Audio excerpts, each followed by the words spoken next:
పిలిస్తే నీవారు నా మీదకి యుద్ధానికి వచ్చారు. యుద్ధానికి వస్తే దేహాన్ని రక్షించుకోవాలి కాబట్టి ఏదో ఇలా అలా అన్నాను, 4 గుద్దులు గుద్దాను, వాళ్ళు చచ్చిపోయారు. నాకు ఆ దోషమేం అంటకట్టకు. ఇవాళ నీకు 4 మాటలు చెప్దామని నీ సభామంటపంలోకి వచ్చాను. ఒక మంచి మాట చెప్తాను విను రామా. రావణ పూర్వకాలంలో కోసల రాజ్యాన్ని దశరథ మహారాజు గారు అనేటటువంటి రాజు పరిపాలించేవాడు. ఆయనకి 4 కుమారులు. అందులో పెద్దవాడు సుగుణాల రాశి రామచంద్రమూర్తి. తండ్రి మాట నిలబెట్టడం కోసమని 14 సంవత్సరములు అరణ్యవాసం చెయ్యడం కోసమని దండకారణ్యానికి వచ్చాడు. నాకు తెలియదు అని అబద్ధాలు రావణ నువ్వు వాడకు. తస్య భార్య వనీనష్ట సీత పతివ్రత వైదేహస్య సుత రాజ్ఞో జనకశ్చ మహాత్మనః. విదేహ వంశంలో జన్మించిన జనక మహారాజు గారి యొక్క ఆత్మజ అయినటువంటి సీతమ్మ రామచంద్రమూర్తి యొక్క భార్య.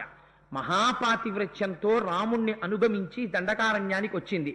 జనస్థానంలో రావణ నువ్వు సీతమ్మని అపహరించి తెచ్చి లంకలో పెట్టావు. నాకు తెలియదు, నేను చూడలేదు అని నన్ను డబాయిద్దాం అనుకుంటున్నావేమో.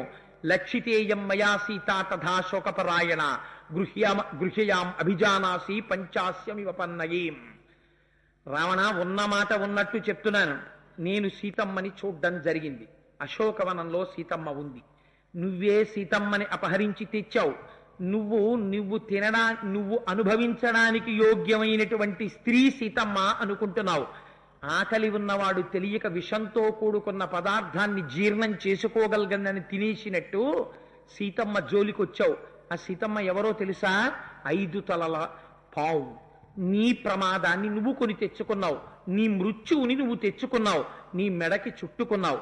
నా మాట విను. రామచంద్రమూర్తి యొక్క తేజస్సు ముందు నువ్వు నిలబడలేవు. రాముడి వరకెందుకు నిన్ను చంపడానికి?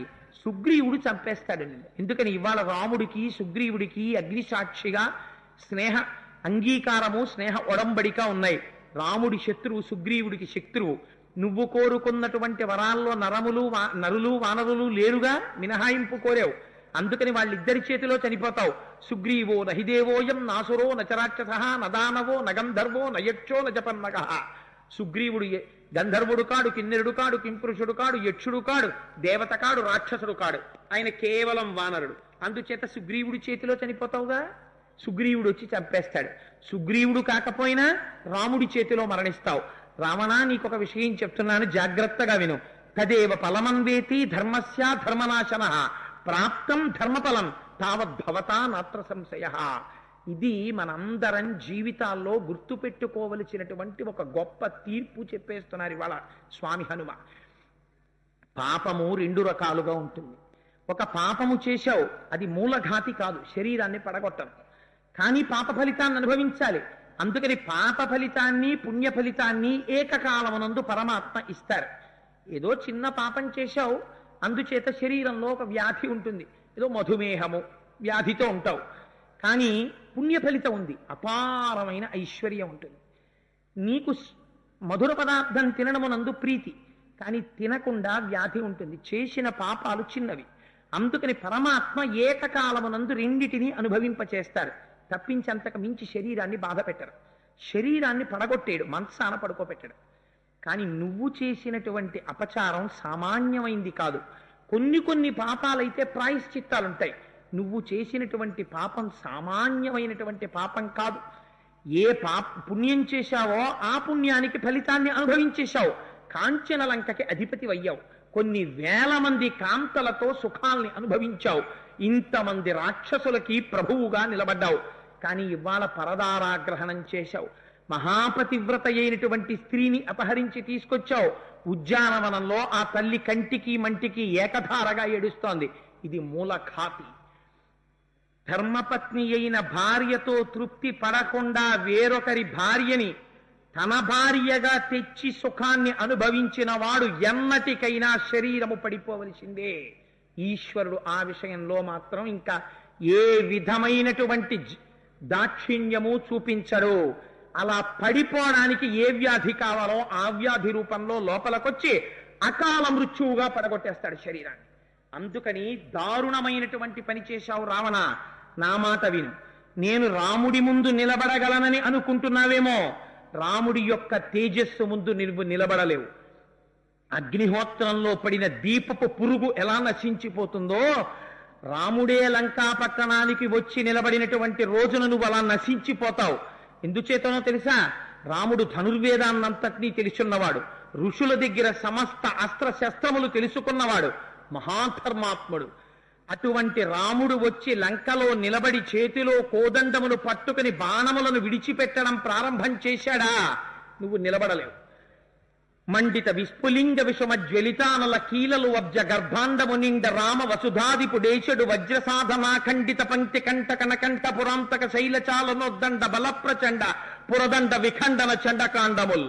రామచంద్రమూర్తి తన ఎడంచేత్తో బంగారు కోదండాన్ని పట్టుకుని అక్షయ బాణతూణీరంలోంచి బాణములను తీసి వింటినారిని టంకారం చేసి దిక్కులను విదిక్కులను నింపేసి ఆ బాణాన్ని కోదండంలో సంధించి లంకాపట్టణం మీదకి విడిచిపెట్టినప్పుడు మెరుపులు కురిపిస్తూ ఆ బాణాలు వచ్చి లంకని కాల్చేస్తుంటే, రావణ, నీలాంటి వాళ్ళు 1,00,000 మంది రావణులు రామచంద్రమూర్తి ముందు నిలబడలేరు. నేను నిలబడగలనని అనుకుంటున్నావేమో, నేను చెప్తున్నాను, రాముని యొక్క ధర్మము చేత ఈ లంకా పట్టణము ఎన్నడో కాలిపోయింది. ఈ లంక కాలిపోతూ నాకు దర్శనమిస్తోంది. చరణాగ్రమున నీ భుజాదర్పమడచిన ధూర్జటి విలు లీల త్రుంచి వైచే, వాలపాశంబున పడి నిన్ను కట్టిన వాలినొక్కమ్మున కూలవేసే, అని నిన్ను జరగొన్న యర్జును బురిగొన్న పరశురాముని యాజి భంగపరచే, కడిమియొక్కడ కరదూషణాదుల 14 వేవుర బారి సమరే, మహాధనుర్ధరునకిగ్గాచరించి హరిహర బ్రహ్మ శక్రాదులైన అతని భయత నిర్ఘాత సంఘాత పాత శాత బాణ ఘాత హతులుగాక బ్రతుకగలరే. రావణ, రాముడంటే ఏమిటో తెలుసా? చరణాగ్రమున నీ భుజాదర్పమడచిన ధూర్జటి విలు లీల త్రుంచి వైచే, ఏ శివధనస్సుని నువ్వు భంగం చేశావో అటువంటి పరమశివుడు ఒకానొక నాడు కైలాస పర్వతం మీద ఉండగా వెళ్ళి ఆ కైలాస పర్వతాన్ని రావణుడు కదుపుతుంటే శంకరుడు తన బొటనవేలుతో ఇలా నొక్కాడు. నొక్కితే నీ చేతులు 20 చేతులు కైలాస పర్వతం కింద ఉండిపోయి ఆ రోజున పెద్ద అరుపులు అరిచావు. ఆ రవం చేత లోకాల్ని భయపెట్టావు కాబట్టి నీకు రావణ అని పేరొచ్చింది. అటువంటి శంకరుడి యొక్క ధనస్సుని రామచంద్రమూర్తి హేళగా భంగం చేశారు. చరణాగ్రమున నీ భుజాదర్పమడచిన ధూర్జటి విలు లీల త్రుంచి వైచే, వాలపాశంబున పడి నిన్ను కట్టిన వాలినొక్కమ్మున కూలవేసే. రావణ, జ్ఞాపకం తెచ్చుకో, ఒకనాడు వాలి సంధ్యావందనం చెయ్యడం కోసమని 4 సముద్రాల్లో ఒక సముద్రం దగ్గరికి వెళ్ళి అర్ఘ్యమిస్తూ ఉంటే నువ్వెళ్ళి వాలిని ఇబ్బంది పెట్టబోయావు. వీడి సంగతి తర్వాత చూద్దామని చెప్పి తోటకి చుట్టి నీళ్లలో ముంచి అలా అట్టే పెట్టాడు నిన్ను. ఊపిరి కోసం కొట్టుకుంటుంటే మళ్ళీ ఇంకో సముద్రానికి ఎగిరాడు. 4 సముద్రాల్లోనూ ఎవర్రా ఈ 10 తలల పురుగు అని నీళ్లలో నొక్కిపెట్టి ఉంచాడు. ఆ తర్వాత కిష్కిందకు వచ్చేసిన తర్వాత భార్య ఇచ్చిన పాలు తాగేసి తోక జొలిపిస్తే కింద పడ్డావు. నువ్వు ఏరా పురుగా, ఎందుకు వచ్చావురా ఇక్కడికి అని అడిగాడు. అడిగితే అప్పుడు నువ్వు కాళ్ళ మీద పడి క్షమార్పణ చెప్పావు. అటువంటి వాలిని ఒక బాణంతో కొట్టేశాడు రాముడు. వాలినొక్కమ్మున కూలవేసే, అని నిన్ను జరగొన్న యర్జును బొరిగొన్న పరశురాముని యాజి భంగపరచే. పరశురాముడు ఈ భూమండలంలో ఉన్న సమస్త క్షత్రియులను కూడా ఓడించాడు. అటువంటి పరశురాముడి యుద్ధంలో రాముడు నిగ్రహించాడు. పరశురాముని యాజి భంగపరచే, కడిమియొక్కడ కరదూషణాదుల 14 వేవుర బారి సమరే. 14,000 మంది కరదాషణాదులనే రాక్షసులు ఒక పక్క, రాముడొక్కడు ఒక పక్క. ఎప్పుడు బాణం తీశాడో, ఎప్పుడు సంధించాడో, ఎప్పుడు విడిచిపెట్టాడో తెలియదు. 14,000 మందిని నిహతుల్ని చేశాడు. అందుచేత రావణ, అంతమందిని రాముడు ఒక్కడే చంపేశాడు. కరదూషణాదుల 14 వేవుర బారి సమరే, మహాధనుర్ధరునకిగ్గాచరించి హరిహర బ్రహ్మ శక్రాదులైన అతని భయత నిర్ఘాత సంఘాత పాత శాత బాణ ఘాత హతులుగాక బ్రతుకగలరే. అటువంటి రామచంద్రమూర్తి వచ్చి కోదండంలో బాణాలు సంధించి నీ మీద విడిచిపెడుతుంటే నువ్వు బతుకుతావా? అయినా రావణ, 10 తలల పురుగువి, నన్ను చూస్తే హడిలిపోయేవాడివి. నిన్ను చంపడానికి మా రామచంద్రమూర్తి రావాలా? తురగ చందన మత్తవారణ భటస్తోమంబుతో కూడా నీపురి భస్మంబుగా కాల్చి సైనిక సుహృత్ పుత్రాన్ని జశ్రేణి నెత్తురుక్రక్కన్ పడగ్రుద్ది చంపి మరి మృత్యుక్రూరతన్ పట్టి నీ శిరముల్ త్రుంపగా నేనే చాలు జయశ్రీ లబ్ధి వర్ధిల్లగన్. రాముడి వరకెందుకురా? నీ సైన్యాన్నంతటినీ లంకా పట్టణాన్నంతటినీ పుడిగుద్దులు గుద్ది చంపేస్తాను. నెత్తురు కక్కేట్టు చంపేస్తాను, నీ 10 తలకాయలు గిల్లేస్తాను రావణ, ఏమనుకుంటున్నావు? నేను చాలు. మర్యాదగా సీతమ్మ తల్లిని తీసుకెళ్లి ఇచ్చావా రాముడికి, బ్రతికిపోతావు, లేకపోతే చచ్చిపోతావు రావణ, ఏమనుకుంటున్నావు? నీకంతర్పిత కలపాశము శిరో నిర్ఘాత పాతంబు లంకైక సంచయ కాలరాత్రి గలబద్ధోదగ్ర కాలాహి కన్యాకారాగత మృత్యువున్ జనక కన్యన్వేగ నొప్పించి లోకైకత్రాను నిరమునింగనుము నీ కాబుద్ధి కాకుండినన్ సీతారాముల కోపస్ఫీతానల చికలు కలయ పేర్చుచు లంకాభూత వ్రాతము భస్మీభూతముగా చేయుననిడు పొడమిన కింకన్.